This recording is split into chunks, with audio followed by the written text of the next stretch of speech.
People talk about Filipino resilience like it is something to be proud of, and in many ways it is. But I want to have a different kind of conversation about it today. Not the kind where we just celebrate how strong Filipinos are and leave it there.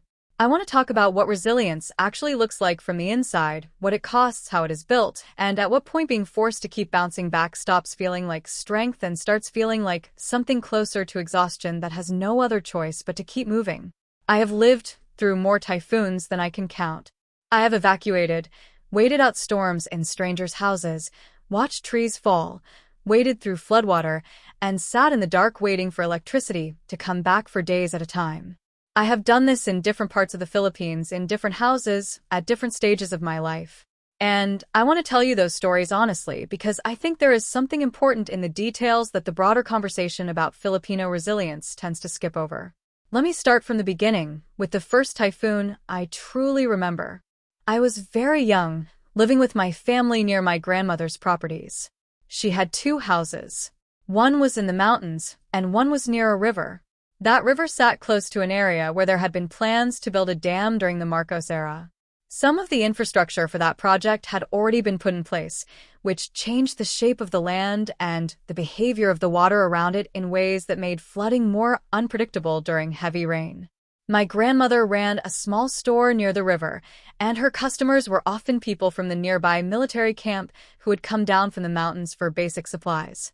When the typhoon came, we were in the mountain house. My father tried to tie the structure to the trees around it to keep it from being lifted by the wind. I remember that image clearly, a grown man trying to lash a house to trees while the wind screamed outside. We were eventually evacuated to a neighbor's house nearby, which was larger and sturdier. I remember how strong the wind sounded and how frightened I was, even though I did not fully understand what was happening. That memory has stayed with me for decades as one of the earliest in my life. When the typhoon passed and we could go check on things, the mountain house had survived. But the house near the river was a different story. A mango tree had fallen directly onto it. The structure was destroyed, and the river had overflowed far beyond its normal banks, which in quieter times was only about 6 to 10 meters wide in places. During that typhoon, it swallowed the surrounding land completely. That was my introduction to what typhoons could actually do. I moved around a lot growing up, which I have talked about in other videos. Different schools, different homes, different towns. Each place brought its own version of the typhoon experience. When I was in the 5th and 6th grades, I was living near Laguna Lake, which is the largest lake in the Philippines. It is a beautiful and important body of water, but during typhoons it becomes a serious flooding threat for the communities around it. The lake overflows into the surrounding areas, and the neighborhoods near it flood quickly and deeply. The house we were renting at the time was on the first floor of a building near the river that connected to the lake. When the flooding came, the water would rise chest deep inside our home. We would move everything we could to higher ground, placing the television as close to the ceiling as possible to keep it out of the water. Other appliances that could survive getting wet we simply left. You learn quickly what to prioritize and what to let go. My school at that time was located very close to the lake, and during floods the school building was used as an evacuation center for families who had lost access to their homes. The first floor of the classrooms would flood, destroying books and materials stored there. Classes would be suspended for more than a week at a time because the building was still being used as a shelter. The disruption to learning was constant, and for children already dealing with difficult home lives, those additional interruptions carried their own weight. Later, when I was in high school, I lived in another area near a small river. That river was quiet and unimpressive most of the time. Narrow, slightly dirty from the surrounding community, not something that looked like a threat. But in 2009, Typhoon Ondoy arrived. That typhoon is remembered by many Filipinos who experienced it as one of the most devastating in recent memory. It brought catastrophic flooding across multiple regions. The small, unassuming river near the house I had once rented overflowed massively and killed many people in that area. I was not home when Ondoy hit. I was at a gathering and could not return because all the roads were blocked. I found out afterward what had happened near where I used to live. The damage was severe and the death toll in various parts of the country was devastating. I have tried over the years, to manage the anxiety that comes with typhoon season by checking weather forecasts carefully and preparing in advance. Living with chronic depression means that disasters, even the threat of them, can affect my mental state in significant ways. I try to avoid watching too much news coverage during and after typhoons because the continuous stream of images and reports of destruction and death tends to pull me deeper into a dark place that is already difficult to climb out of. That is not indifference. It is self-preservation. Then came 2024, which brought something I had not experienced in over 30 years. A super typhoon. The signal number 5 designation, which indicates the highest level of alert in the Philippine Typhoon Warning System, was issued for the area where I now live. This is a coastal town about 1 kilometer from the beach. A storm surge, which is a sudden rise in sea level pushed inland by typhoon-force winds, is one of the most dangerous typhoon hazards for communities in coastal areas.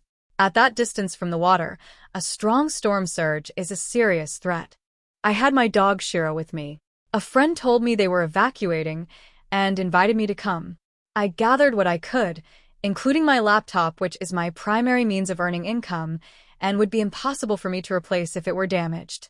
We evacuated to a nearby nipa hut, which is a traditional Filipino structure built from bamboo and coconut leaves. At first I thought we would be safe there, sheltered on both sides by larger concrete structures.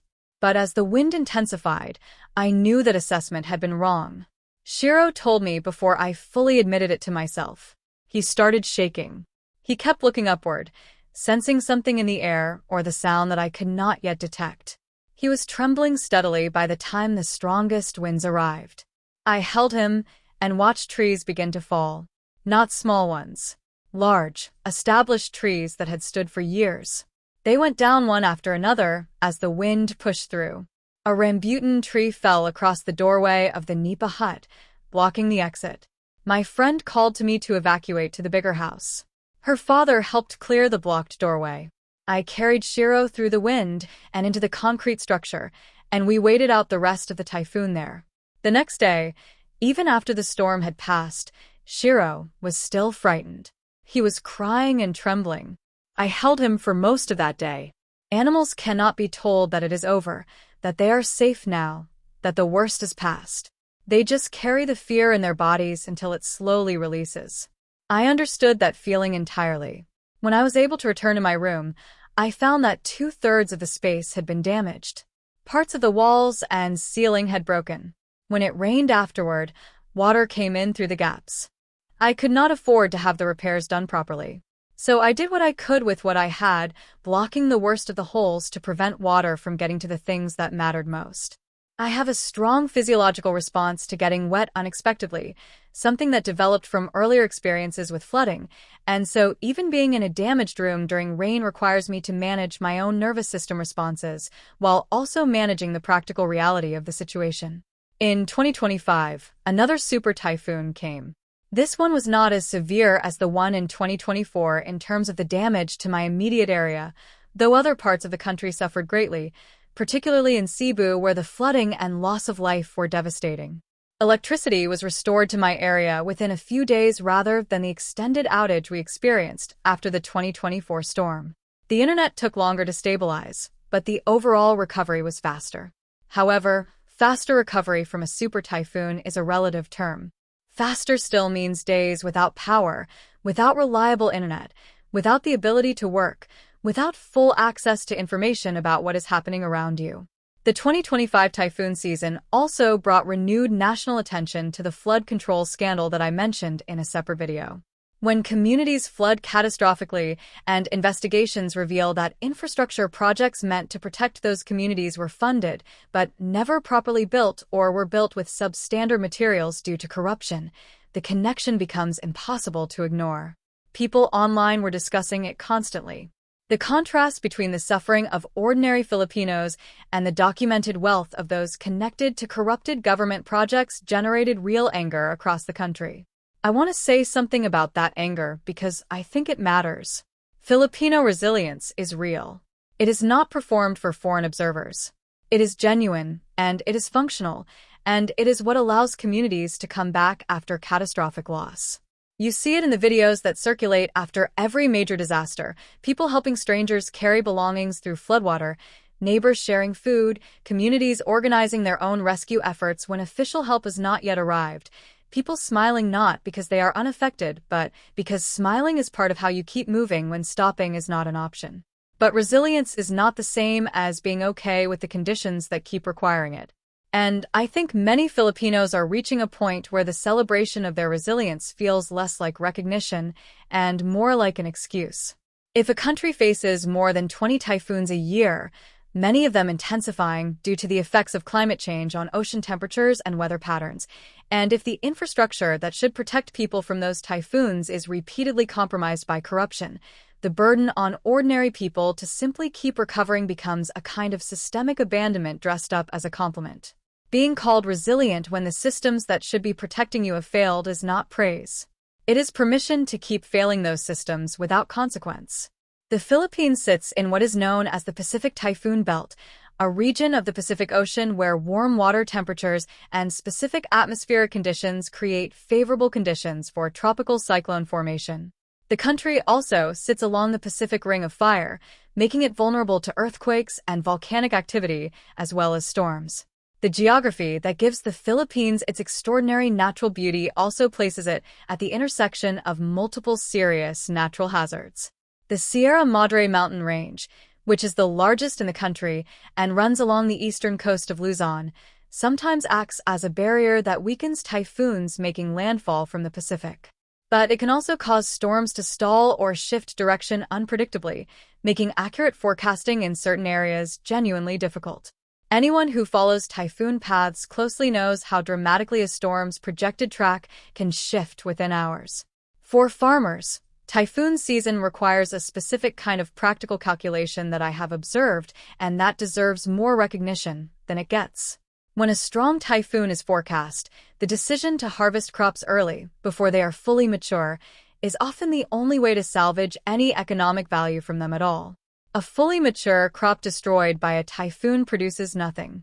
A partially mature crop harvested early produces something. That calculation, made under time pressure and uncertainty, represents the kind of constant, grinding adaptation that agricultural communities in typhoon-affected areas manage as a matter of routine. For pet owners, typhoon season brings a different kind of painful calculation. Many Filipinos, particularly in areas where evacuation is necessary, are forced to leave animals behind. Dogs that are kept outside as guard animals, tied to a post or confined to a yard, may not be able to be brought along during a rapid evacuation. That reality is one of the quiet tragedies that typhoon seasons leave behind, not as dramatic as human death tolls, but real and painful in its own way. I have seen videos of people rescuing their pets during floods, holding animals above the water, swimming through chest-deep streets with a dog or a cat in their arms.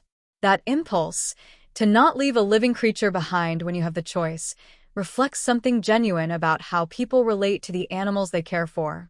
Shiro came through the 2024 super typhoon frightened, but unharmed.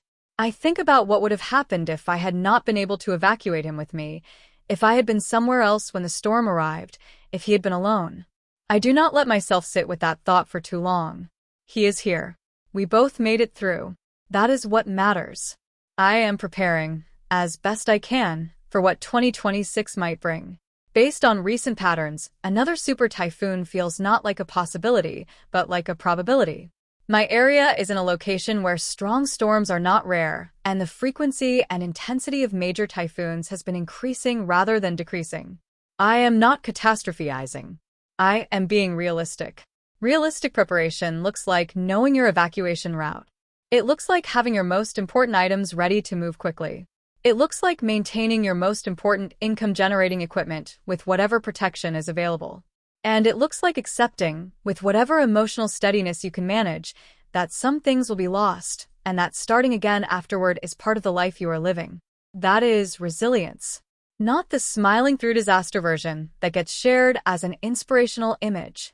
The actual version. The version that gets up the next morning, assesses the damage, figures out what can be salvaged, and starts again. Not because it is not hard, but because stopping is not a realistic option. I am still here. That is my version of it. Thanks for watching. If this conversation resonated with you, please consider hitting the subscribe button. I am currently working toward my goal of 1,000 subscribers so I can finally monetize this channel and turn this passion into a sustainable part of my future. This is my unfiltered diary of solo living in the Philippines, from the long days in the ESL classroom to my journey as a beginner learning Japanese and Korean. Your support helps me build my retirement fund and keeps this channel growing. If you would like to help out even more, you can check out the Buy a Treat for My Pets link in the description. My dogs definitely appreciate the love. Make sure you are subscribed so you do not miss the next update. Thank you for being such an important part of this journey. I will see you in the next one.